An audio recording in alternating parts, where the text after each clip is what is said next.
Hi friends, in today's video I'm going to be showing you how to add a column within Numbers on your Mac. Super simple process, let's do it right now.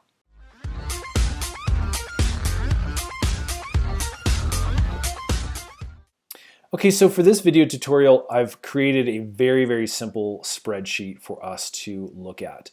So what we have is a very small kind of a business overview. Let's say we've got the months as well as the total number of sales for that specific month.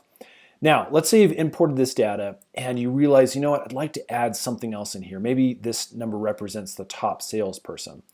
Well, you've already inputted that data and you just want to know how to add a column next to A in between these two so that you can add in additional data before this.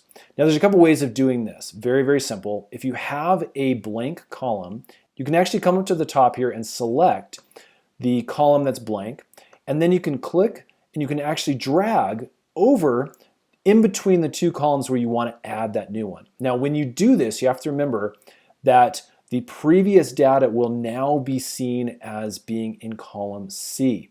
So remember that your formulas may adjust. If you have formulas that are in this specific area, they usually auto update based off of where the data has moved to, but again, you may need to check some of those functions. So now that we have B column blank, I can put in some names maybe that represent the top salespeople and so forth.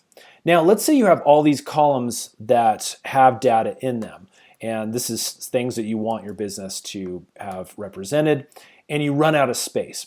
Now, the easiest way, again, to begin adding columns over here on the right is to come up and use this little tool right here. If I click on this little icon, it's immediately going to open up a whole nother column. And you can do this numerous times over and over again.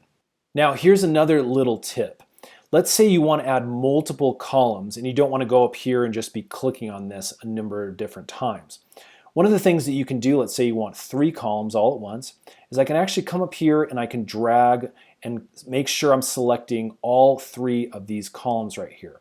Now what I'm going to do is I'm going to click on J here, I'm going to right click on J or use this drop down menu, and I'm actually going to select add columns after. You can also add columns before, but I'm going to actually click add columns after. As you can see, we've now added an additional 3 columns all at once. Friends, I hope that helps. If it has, would you guys hit that thumbs up button and subscribe, because we got a bunch more tutorial videos within Numbers that is coming up really soon. Thanks so much for watching, and we'll see you in the next one.